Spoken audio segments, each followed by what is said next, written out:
Grace and peace to you from God our Father and our Lord Jesus Christ. It is my privilege to share with you this week's message. Today's Gospel's reading may be a little bit unfamiliar at least to folks who are less nerdy as me. As some of you might imagine, the conversation about this passage with Vicar Christian would have drifted to the question of, so what might have been the condition that this woman was suffering from, that Jesus had healed her? Well, the answer was ankylosing spondylitis. Yeah, quite a mouthful. Even the healthcare professionals would tend to refer to this as AS, just to avoid using the 8-syllable name that even sometimes we would have trouble pronouncing. The condition is actually quite familiar to a lot of people in Asia, especially the Chinese, because there is a genetic link to the condition. Disease with a genetic marker, HLA-B27, have a much higher risk of developing AS. And yes, among the Chinese, there is a higher rate of people with this genetic marker. And according to a study in Israel, there is, amongst the Ashkenazi Jews, a much higher rate compared to the non-Ashkenazi Jews and the Muslims and the Christians. So yes, this would be a disease that's pretty well known in the Holy Land. And AS patients, unfortunately, develop inflammation of the joints in their spine. And if this is not treated, then the spine becomes stiffened, and most people would end up having a very stiff back, and they have a very upright posture. I guess, unlike me, they would never be criticized by their moms like I was for slouching. But unfortunately, if this is not treated, then AS patients will end up having a stiff back all their life, and they'll have difficulty bending over, which could be quite debilitating. And in some very rare cases, AS patients can end up having their backs bent over and not be able to stand up straight, just like this woman in the gospel passage. If you look on YouTube, you can probably find a story by the South China Morning Post about a man, a 46-year-old man in China, who had AS and completely bent over, just like the woman in the gospel story today. And this person was like this for actually even longer, but 28 years, not 18 years. And most of his adult life, he had to be bent over, unable to take care of himself, and actually seeing the world by only looking sideways, never being able to look somebody straight in the eye. And what was uplifting about this story was that after 28 years, this man was able to receive surgery.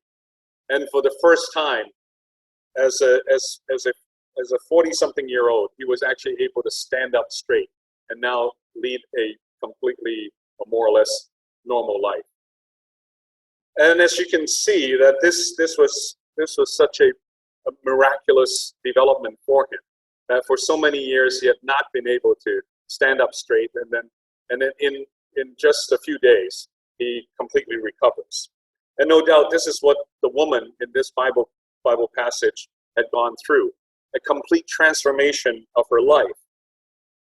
But in this case, it was a true miracle. Before surgical techniques, before the advances in medicine, most people with this condition would have been condemned to live out their lives bent over.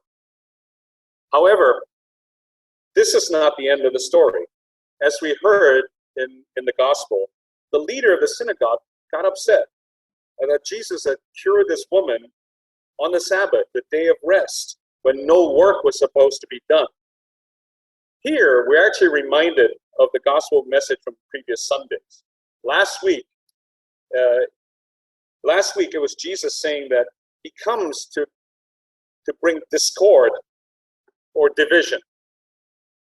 And as Vicar Christian explained, Jesus wasn't bringing this discord, this division, just for the sake of causing chaos. But rather, it was the result of turning from an old way of doing things to a new way. God's way, the way of his kingdom.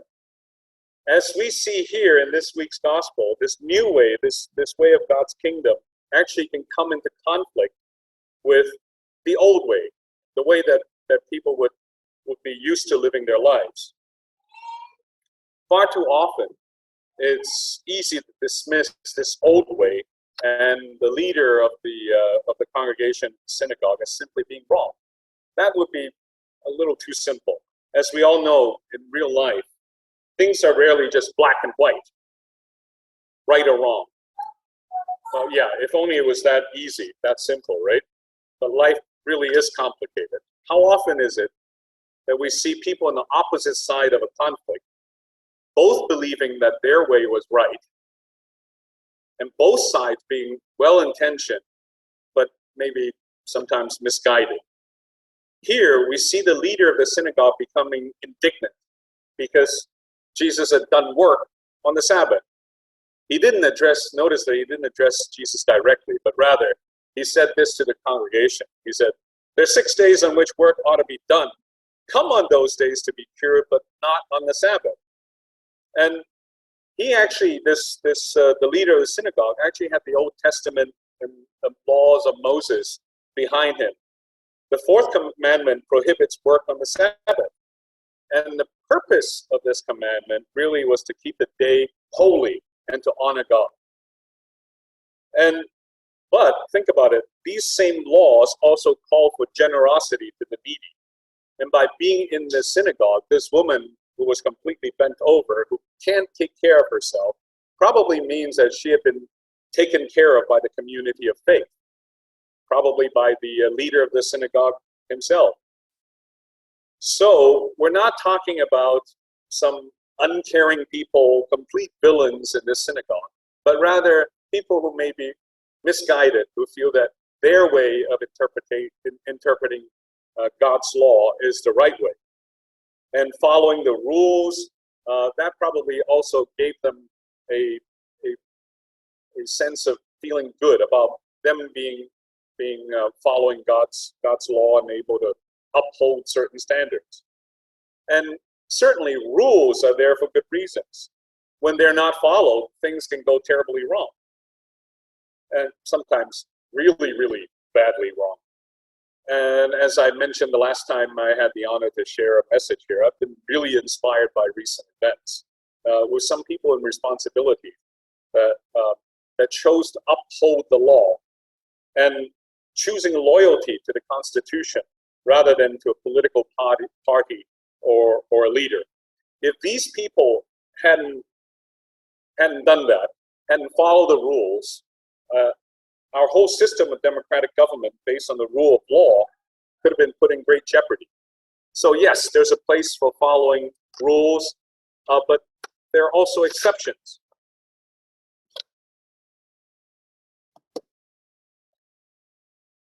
Sometimes things are black and white and right or wrong, and it's very clearly discernible. But unfortunately, very often they're not, as we see in real life. And how often is it that we've seen rules being misapplied and instead of ensuring justice, they're used to keep some people oppressed or do them injustice. Here we have the leader of the synagogue making a pretty strong argument based on his knowledge of the Old Testament law. It is the Sabbath. Jesus isn't going anywhere because it is a day of rest and there's a prohibition of traveling. So Jesus would still be there at the end of the day. Neither is the woman, because she just simply can't. She had her condition for years. It is not a immediately life-threatening condition, so it could wait. Her being cured, could wait until the end of the Sabbath. So why couldn't Jesus wait until the Sabbath was over and then cure the woman? By that logic, in that way, the good deed of her being cured can still be accomplished, but without breaking the Sabbath. it's hard to argue against that logic. In our real lives, how many times have we just let things go simply because winning an argument wasn't worth the effort? But Jesus had on his side God's way, a greater truth. And he did take the time to rebuke the leader of the synagogue and the whole congregation. He called them hypocrites. But before we judge all of them too harshly, it should be remembered that Jesus also had sharp words for Martha and Peter, especially Peter, when they became distracted, when they failed to see God's way or the forest for the trees. Jesus took the time and effort to rebuke the leader of the synagogue and the congregation, and he also pointed out to them what was the right way, what was God's way, and the way of his kingdom. Jesus did this in his usual way.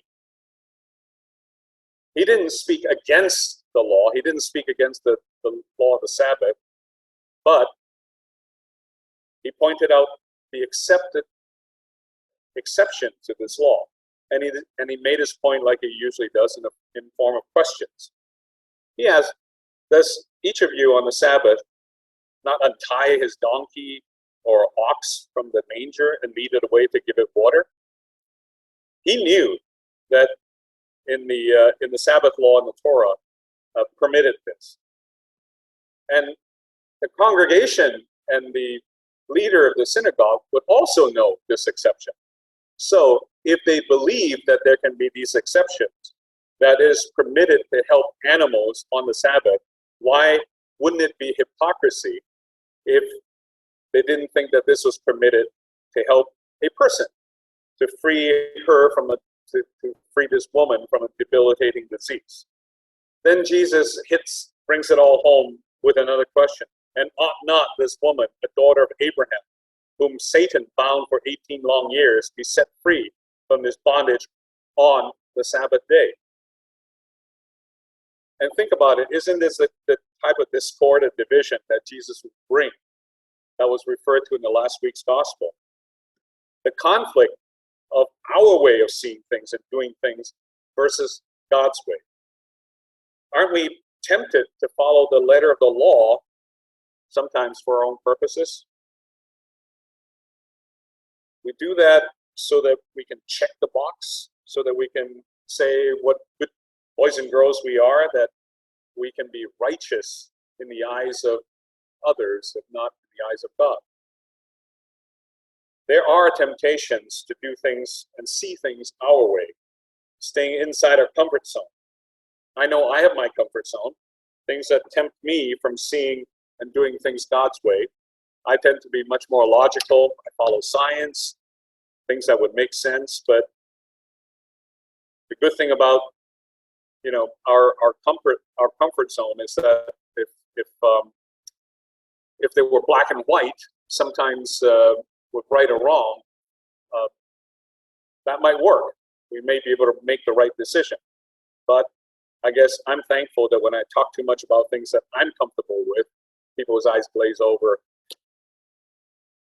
But seriously, if the purpose of observing the Sabbath and keeping it holy is actually to honor God, then perhaps that should be the lens with which we should see all things when we make decisions.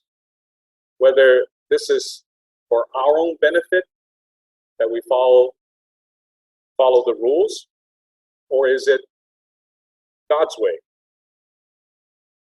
Do we honor God when we do this? And we didn't have a children's sermon today, but very often a good way of bringing these things, these messages to children would be, well, when you want to decide whether to do certain things, think about what would Jesus do? And I guess that's also very applicable to us also. We should be thinking about when we make these decisions on how we should do things, how we should behave. We should think about it. Is it our way? Is it our comfort zone? Or is it God's way? And does it honor and glorify God?